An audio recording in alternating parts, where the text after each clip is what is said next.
भारती जी जब रोटी बना रही थी कि तभी किसी ने दरवाजे की बेल बजाई। बेचारी भारती रसोई घर में अपने हाथों से लगे आटे से में भरे हाथों को धोने तक लगातार दरवाजे की कुंडी बज रही थी। वह लगातार बोल रही थी, थोड़ा रुको, मैं आ रही हूँ। बस इस उम्र में वह भाग कर जा भी नहीं सकती दरवाजा खोलने के लिए। जैसे ही उसने दरवाजा खोला और सामने देखा तो उसकी बेटी अदिति दरवाजे के बाहर खड़ी थी। तब उसे आश्चर्य हुआ कि कुछ बताया भी नहीं, मैंने भी नहीं बुलाया तो अदिति अचानक कैसे आ गई। अपनी बेटी को देखकर भारती बोली, आने से पहले बताना तो चाहिए था, अकेली ही आई हो क्या? जमाई जी और बच्चे कहाँ हैं? भारती ने एक साथ कई सारे सवाल किए। तभी अदिति बोली, माँ, क्या कोई अपनी प्यारी इकलौती बेटी का ऐसे स्वागत करता है? मुझे लगा कि तुम मुझे अचानक देखकर बहुत खुश होगी और सबसे पहले मुझे गले लगा लोगी, पर यहाँ तो उल्टा ही हो रहा है। शायद तुम दुनिया की पहली माँ होगी जो बेटी को ससुराल से अपने घर आते देख खुश नहीं होने की बजाय चिंता में पड़ गई। क्या मैं अकेली इस घर में नहीं आ सकती? क्या हमेशा दामाद और बच्चों के साथ ही आना जरूरी है? बोलकर अदिति घर में प्रवेश कर गई और अपना सामान रखकर बोली, भाभी कहाँ पर हैं? भाभी जल्दी चाय नाश्ता लेकर आओ, आपकी ननद आई है। बहू घर पर नहीं है, मैं अपने मैके गई है, माँ ने कहा। अच्छा, इसलिए तुम घर संभाल रही हो और खाना बना रही हो? माँ, तुम्हारी बहू के तो बड़े ठाठ है। बहू मौज में घूम रही है और सास घर संभाल रही है। देखो ना, अपने बहू के आने से पहले ही खाना बनाकर रखा है, उसे घर आकर कुछ भी काम करने की जरूरत नहीं पड़ेगी। नसीब लेकर आई है आपकी बहू। मैं हूँ जिसे उसकी सास कभी एक गिलास पानी भी नहीं पूछती। अदिति ने ताना मारते हुए कहा, बेटा, प्यार और इज्जत ऐसी चीज है जो हम पहले किसी को देते हैं फिर उससे अपेक्षा रखते हैं कि वह भी हमें वापस दे। माँ ने उसे समझाते हुए कहा। आगे कहा, एक लड़की को अपने ससुराल की जगह बनानी पड़ती है, वहाँ कुछ भी आसानी से नहीं मिलता। तुम अपनी सास से एक गिलास पानी की अपेक्षा करती हो, तुम तो उनकी बहू हो। तुम बहू को फिर भी तुमने कभी उन्हें एक गिलास पानी दिया है क्या? तुम शादी के बाद ससुराल में रही कितने दिन? जब तुम्हारे मन को लगा तब अपनी बैग भरी और सीधी मायके आ गई। मायका और ससुराल एक ही शहर में है, उसका मतलब ऐसा नहीं होता कि तुम जब चाहो तब मायके आ जाओ और चाहो उतने ही दिन रहकर वापस ससुराल चली जाओ। मायके में भी बेटी का मान सम्मान तभी मिलता है जब बेटी ससुराल का मान सम्मान रख कर मायके में कुछ दिनों के लिए आती है, तभी उसे मान सम्मान मिलता है। ऐसा हर रोज बिन बुलाए कोई कारण न होते हुए भी कोई बेटी मायके आती होगी तो उसको साधारण पूछताछ भी कोई करता नहीं। और तुम मेरी बहू को बोलती हो ना, तुम तो मेरी बहू की बराबरी ही मत करो। वह कभी भी बुलाए बिना अपने मायके नहीं जाती और गई तो वहाँ की कोई भी बात वह कुछ नहीं बोलती।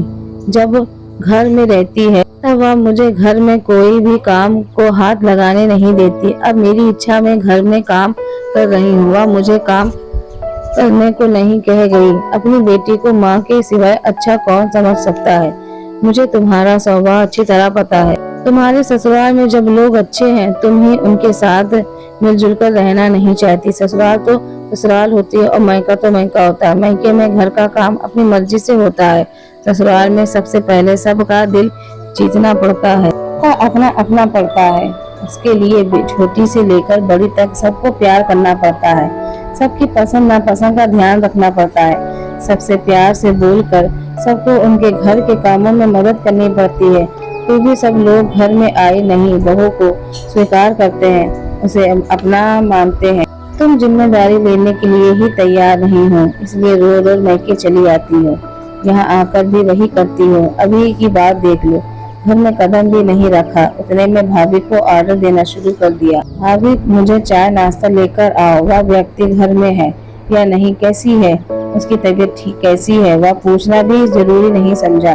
घर में आए मेहमान की मेहमान नवाजी होती है, पर उसका बर्ताव बोलना सामने की व्यक्ति को पसंद आया तो मेहमान नवाजी ना मांगते पूरी होती है। पर तुम्हारा ऐसा बर्ताव मुझे ही पसंद नहीं आता तो तुम्हारे ससुराल के लोगों को कैसे पसंद आएगा? तुम बोलती हो ना मेरे बहू का बहुत ठाठ है, तो वो तो बात सही है। उसने यहाँ हमारा दिल जीत लिया है और हर एक दिन दिल में खुद की जगह बनाई है। रो रो तुम्हारी जैसी ससुराल के लोगों के साथ झगड़ा करके मैके नहीं आती।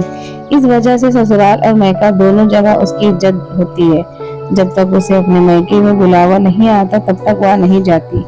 आज माँ नहीं अपनी बेटी को उसके बर्ताव के दोष दिखाए, क्योंकि उसे लगता था कि अपनी बेटी को अभी नहीं समझाया तो वह उसे कभी नहीं समझाएगी।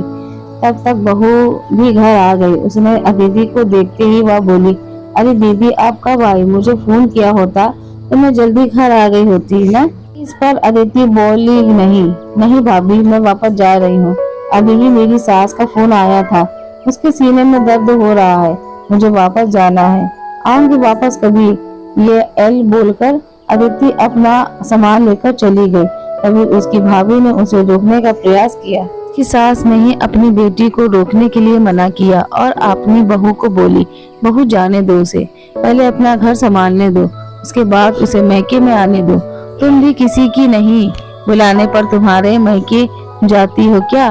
तभी बहू भी समझ गई कि सास ने उसकी बेटी को जीवन का पाठ पढ़ाया। काफी महीने हो गए अदिति का फोन नहीं आया था। वह खुद भी मैके नहीं आई, इसलिए उसकी माँ ने उसे फोन किया। शुरुआत में किसी भी ने भी फोन उठाया नहीं, फिर थोड़ी देर बाद फोन किया तो फोन उठाया, लेकिन अदिति ने नहीं, उसकी सास ने उठाया। तभी उन्होंने उसकी तबीयत का पूछा, फिर दोनों की बातें शुरू हुई। तभी बीच में ही अदिति की सास ने उसकी माँ को धन्यवाद किया। तब अचानक उसके ऐसे बोलने पर उसको कुछ समझ में नहीं आया, इसलिए भारती जी ने वापस पूछा, आप और कैसी किसी की बात कर रही हो क्या? आदिति की सास बोली, नहीं तो फिर आप धन्यवाद किसको बोल रही थी? भारती जी पूछा, आपकी बेटी अदिति बहुत समझदार से बर्ताव कर रही है, सभी को अपना बनाने की कोशिश कर रही है, सभी को मनपसंद खाना बनाकर खिलाती है।